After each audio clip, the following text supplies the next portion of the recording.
Hey out there, everybody. How's it going tonight? Hope everybody's having a good night. Tonight we're gonna take a look at my music video collection. Now, I have a pretty extensive DVD slash Blu-ray music video collection, but I thought I'd start off with a shorter video of my VHS music. It's a rather limited collection. A lot of them have been replaced by DVDs, so I don't have them anymore. The ones I do have are probably pretty old, and well, not everybody's going to agree with my tastes. But here goes nothing. For no particular reason, I set them up in reverse alphabetical order. So we'll start with one of my favorites. Let's see. Neil Young. First we have Neil Young, Freedom. A live acoustic concert from 1989, which coincides with his album of the same name, Neil Young, Freedom. This is not exactly the same. It's a live video. It features the songs Crime in the City, This Note's for You, No More, Too Far Gone, After the Gold Rush, Ohio, and Rockin' in the Free World. It's an approximately 30-minute video. It was filmed in Jones Beach, New York, and at the Palladium in New York on September 5 and 6, 1989. This is a great little concert. It's got some great songs. Neil Young, I believe, was born in about 42, so this would make him in his late 40s. His career in the 80s wasn't so spectacular. He went on a downswing, but when he released this album, Freedom, it contained Keep On Rockin' in the Free World, which was his first big career resurgence, and that is reflected on this video. Next up, we have Ragged Glory, which is another real short video, 25 minutes. It features 5 music videos, and that, again, is a companion piece to the Rugged Glory album. This is from 1991, and there we see your song list: Fucking Up, Farmer John, Over and Over, Fucking Up Again, and Mansion on the Hill. Two different versions of that song. These are music videos, and I believe this is hard to find, but I've had this for quite a while. Next, sorry about that for being out of frame. Next we have Weld, which is another concert film, considerably longer, hour 45 minutes. Here's the back cover of Weld. You can see a more extensive song list, beginning with the Star Spangled Banner played by Jimi Hendrix at Woodstock, which is an underscore played over the PA, then Hey Hey My My, Into the Black, and concludes with Roll Another Number. This, again, was a live concert and is the companion piece to the 2 CD set Weld, discs 1 and 2. This is a great concert. 1991, same year as Ragged Glory. This might have even been from the tour, the Ragged Glory tour. I'm not sure, but there's a lot of songs that Neil Young fans, music fans, will know. Cinnamon Girl, Cortez the Killer, Rockin' in the Free World, Tonight's the Night, Roll Another Number. A real gem on here is Blowin' in the Wind, Bob Dylan's. The Answer, My Friend, is Blowin' in the Wind. A real cool version. You see, these videotapes are not in the best of condition. I've either bought them used because I wanted to have them and they don't exist on DVD, or I've had them for quite a while. A great concert here. And then finally for Neil Young, we have Neil Young Unplugged, his 1993 MTV Unplugged appearance. There's the back cover there. The Old Laughing Lady, Mr. Soul, Harvest Moon, Look Out for My Love, Long May You Run, ends with From Hank to Hendrix. This came out the same time he was promoting his Harvest Moon album, which was the unofficial sequel to Harvest, 1972, which had Old Man and Heart of Gold, the two biggest hits on that. This is really great. Nils Lofgren makes an appearance here on vocals and guitar. He has basically his whole band, and this is a 73-minute concert.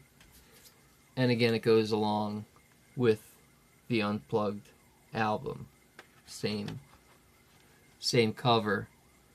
And I believe, although I'm not exactly sure, that it's the exact same concert with the exact same songs, and if it's not, it's pretty darn close.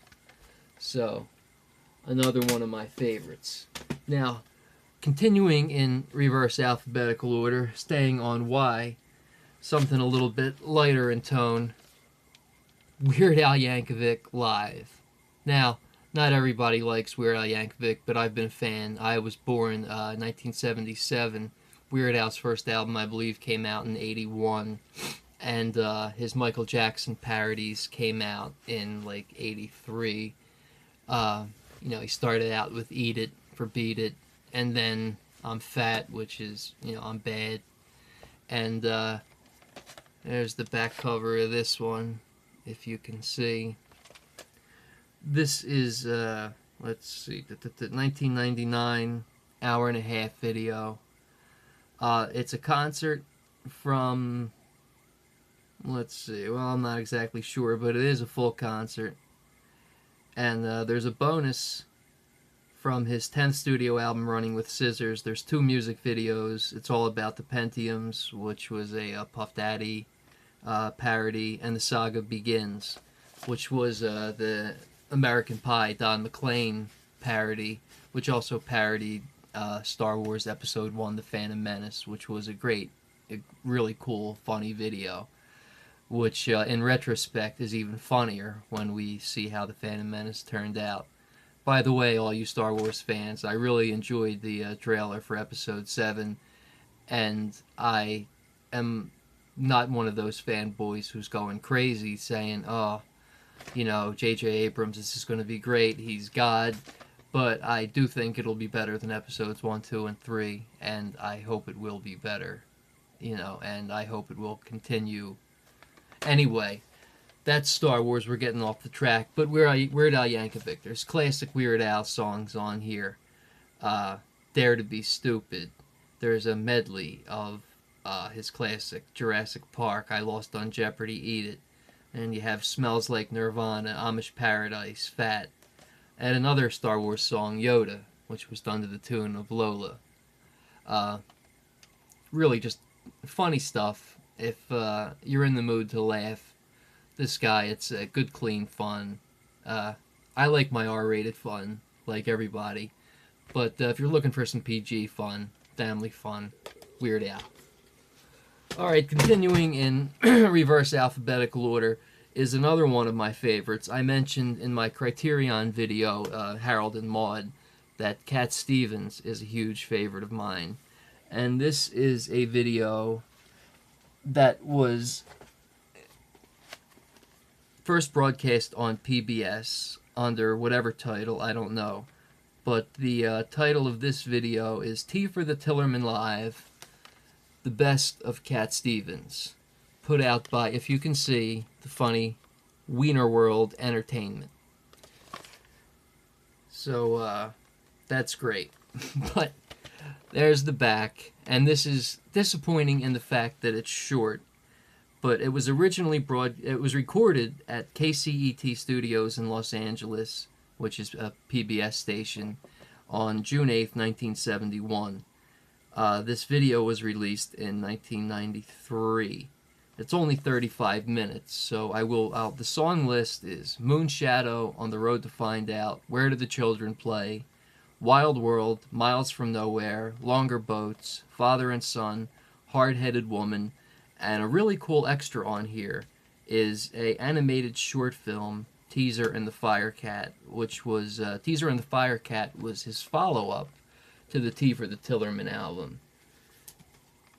This concert was part of his tour, part of the promotion for the T for the Tillerman album, which is a classic album. Contains songs like Hard-Headed Woman, Wild World, and Father and Son. This is a classic album. This has songs from his first couple of albums. It's really cool in the sense that it's done in a real small public television studio. It's just a bunch of young hippie kids sitting around basically in a circle listening to him play.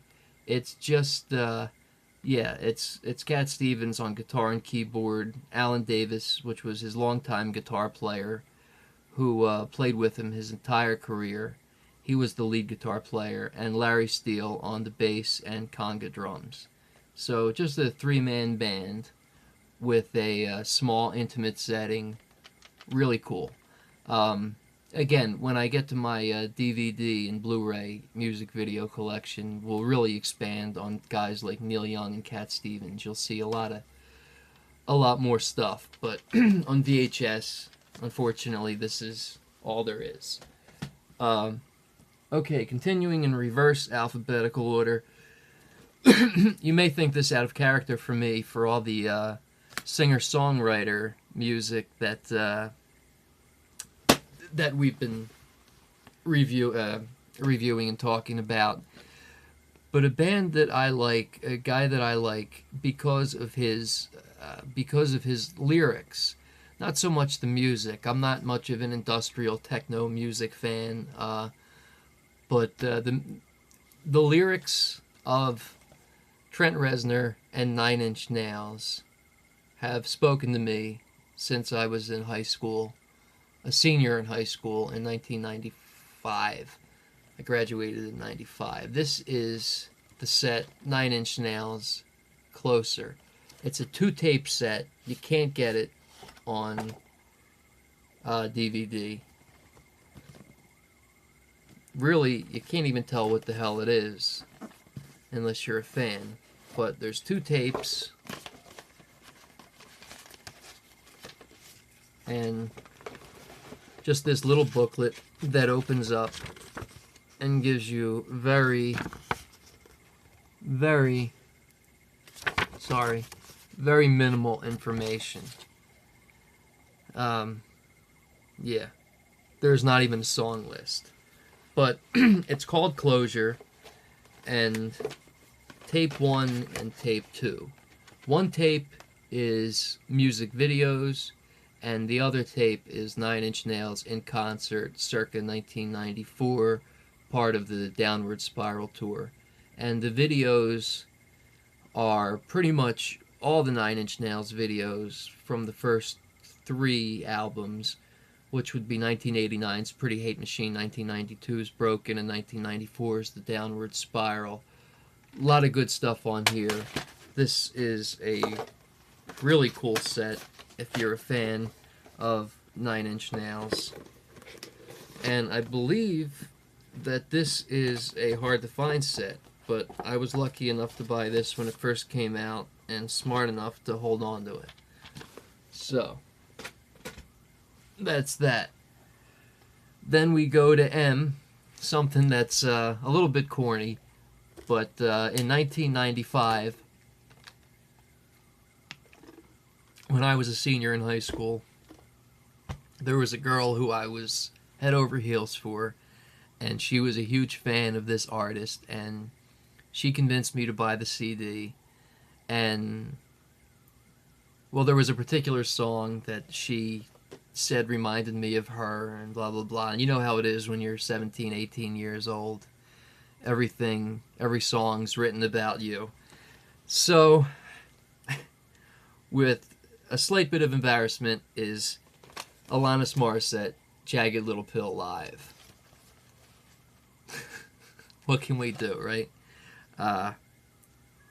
This is a 90-minute cassette, which is, and yes, in case you're wondering, I do have the original album. Still have it. This CD is almost 20 years old.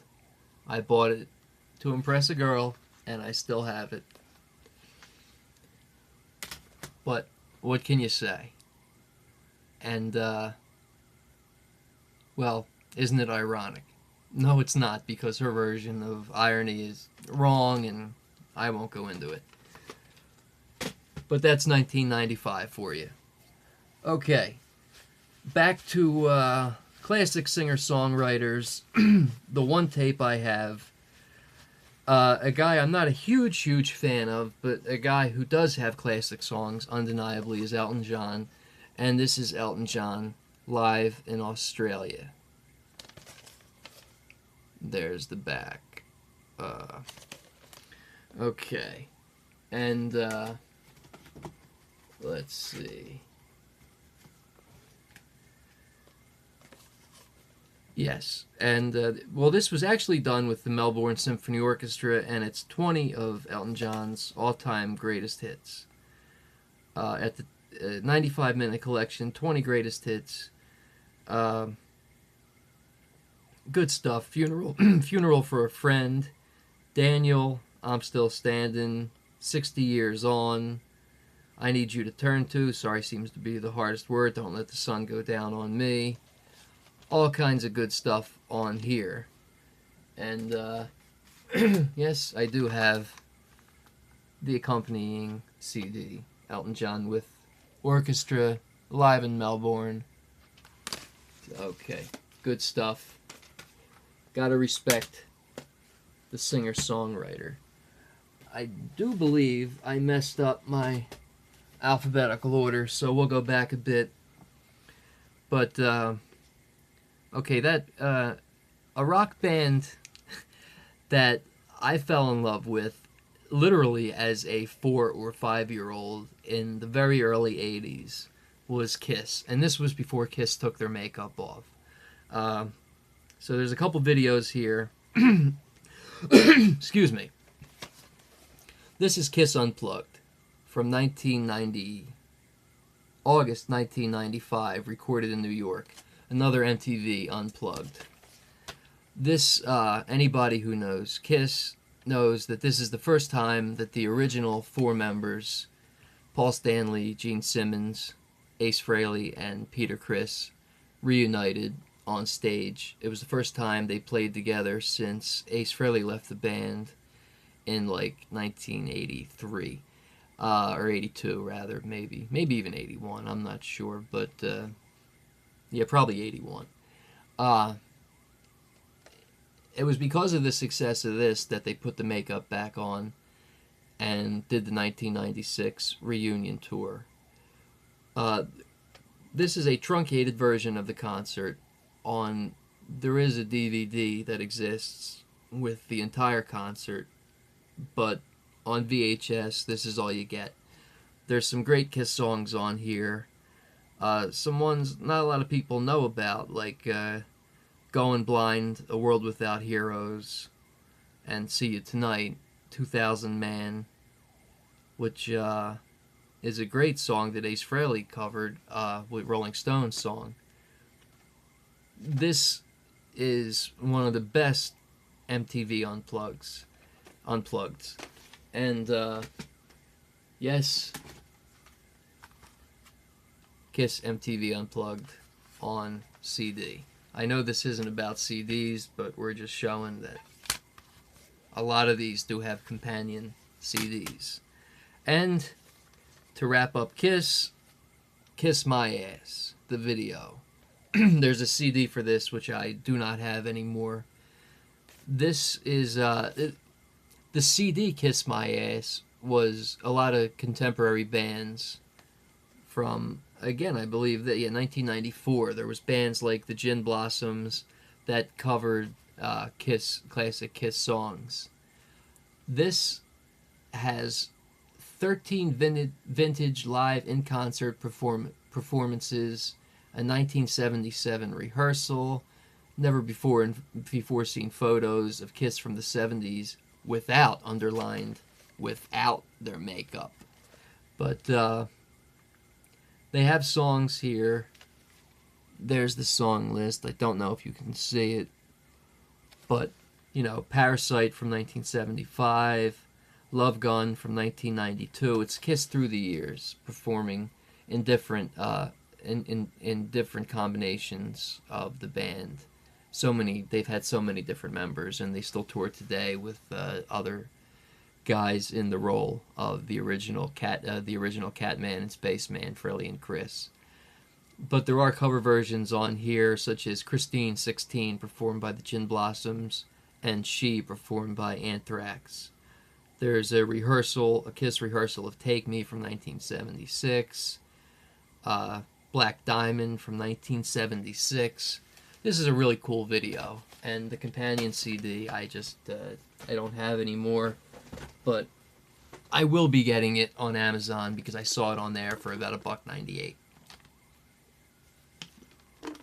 Sorry about the screw up in reverse alphabetical order. I know that matters to many of you. Okay, so we did Elton John in reverse. Now, there's only, let's see, we have quite a number of tapes left, but I'll try to go through them a little bit faster. But the last two guys are my two favorite artists of all time. You can laugh, you can say, well, whatever you say, I don't care. These two guys their music has meant more to me than anything. I've seen the first guy in concert over 24 times, and the next guy died when I was 4 years old, so unfortunately I was not able to ever see him. The first guy I'm talking about is, of course, Mr. Billy Joel. And the first tape I have is Billy Joel live in Long Island, 1982, in support of the Nylon Curtain album. This is a great concert, and this is the first VHS tape that I ever bought with my own money. Here's the back cover. This tape runs, it came out in 1985, and I guess it runs about, 80 minutes. 80 minutes. And there's a ton of good songs. It starts out with Allentown, which was a brand new song at the time, and ends with Souvenir. Anybody who knows Billy Joel knows that up until his most recent tour knows he always closes with Piano Man, but this was way back when. Piano Man's the fourth song. It goes Allentown, My Life, Angry Young Man, then Piano Man, then The Stranger. But Allentown, Scandinavian Skies, and Pressure are the three songs from the Nylon Curtain, which this concert was part of the tour that it was in support of the album. This is a great, great concert, and Billy Joel and his voice still sounded like Billy Joel in 1982. And this was from the Nassau Coliseum in Long Island, where the New York Islanders play. I did have the honor, my friend took me as a birthday present one year to see the Flyers play the Islanders in Nassau Coliseum, so I have been there. And all I could think about, other than the Flyers when I was there, was this concert. Next we have Billy Joel, the video album, Volume 1 and Volume 2. All this is now available on DVD, but these are great little cassettes. They open up and have a lot of cool pictures. For VHS tapes, they're rather cool. And there's the back covers. And these are the videos. Stuff like Piano Man, Tell Her About It, The Night Is Still Young, You May Be Right, Uptown Girl, Allentown. Anybody who's seen that video knows it's questionable. Look it up if you don't know what I'm talking about. Baby Grand with Ray Charles. So no live performances here, but MTV style videos. There are promotional video clips done pre-MTV, like Honesty, which are really cool to look at if you haven't seen them, and if you're a Billy Joel fan. Next we have, in 1987, Billy Joel went to Russia for a tour. This was groundbreaking as the Iron Curtain was still in place, the Cold War was still going on, and it was a big deal for an American rock and roll band to go over and play in Russia. It was commemorated with this 2-tape set, Billy Joel, The Russian Collection. This is the collector's edition. It has 2 tapes, Billy Joel, A Matter of Trust, and Billy Joel, Live from Leningrad, USSR. I still have this in the wrapper because I'd like to keep it in pristine condition, and I do have, in rather worse condition, the same 2 tapes bought individually.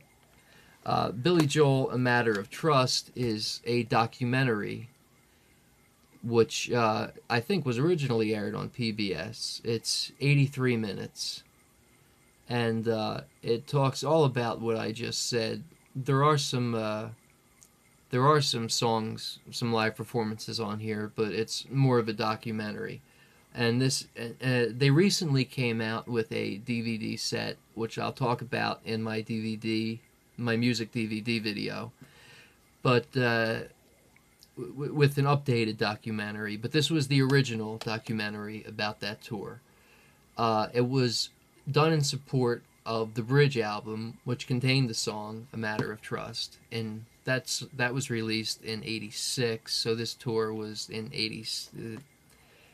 this Russian tour was done in 1987. He played a number of songs, or a number of concerts in different venues in Russia, Moscow, Leningrad. The album that came out was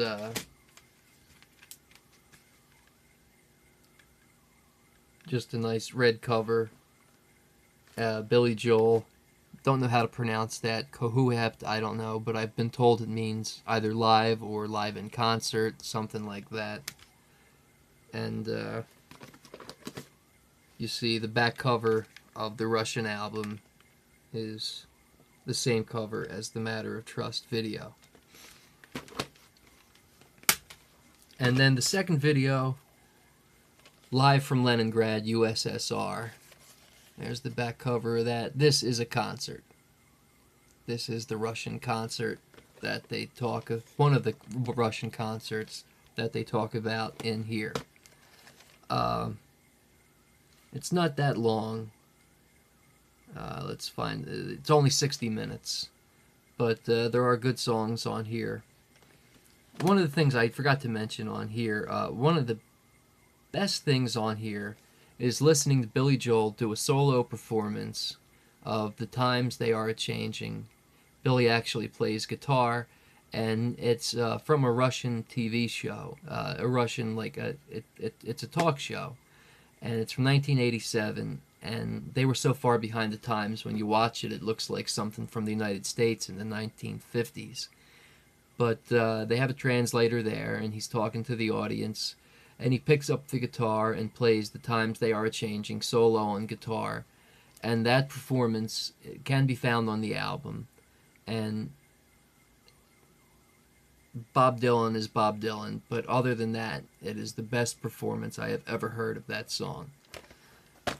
Being a Billy Joel fan, I'm biased, I know. Then we have Eye of the Storm, which are videos of albums that came out in 1989 on the Stormfront album. We see this is still in a wrapper because I'm trying to keep it in good condition. I do have a used copy that I actually watch. But the Eye of the Storm video. This is very short, maybe 25 minutes. So I will. The videos are the Downeaster Alexa, We Didn't Start the Fire, Leningrad, I Go to Extremes, and all those videos were on MTV constantly, especially We Didn't Start the Fire. Anybody who was around in 1989 when that song came out knows that video and knows that video was on MTV constantly. And there's also a live performance. The fifth track is a live performance of the Downeaster Alexa, which is, let's glare on this, which is one of my favorite Billy Joel songs. So, Billy Joel, Eye of the Storm, done to support Stormfront, his penultimate studio album. And his final studio album, which was The River of Dreams from 1993, there was a PBS show that they put out on video cassette called Shades of Grey. There's a song on River of Dreams called Shades of Grey, and it is actually my personal favorite song on The River of Dreams. Shades of Grey are all that I find when I look to the enemy line. Black and white was so easy for me, but shades of grey are the colors I see. This obviously came out in 1993. Yeah, the running time is 78 minutes. There are 1, 2, 3, 4, 5, 6, 7, 8, 9. There's about 10 songs on here done in concert, either in whole or snippets of, and it's also a documentary. It's mainly a documentary. This documentary illustrates more than the making of an album. It's also the story of Billy Joel's personal journey, beginning with the loss of faith, blah, blah, blah, blah, blah. The point is, it's a great documentary. It's not just about the making of The River of Dreams, which is interesting, but it's also about how his manager at the time betrayed him, stole literally millions of dollars from him. His manager at the time was his first wife's brother. So it was his brother-in-law, but even after he divorced Elizabeth, who he was married to before Christy Brinkley, he kept on this bozo Frank Weber as his business manager, and he screwed him out of literally millions of dollars. Sued him later on and won back some of the money, but not all of it. And Shades of Grey. He talks about lack of trust, how your friends can betray you. There's a lot of personal stuff on this video. So that's Billy Joel.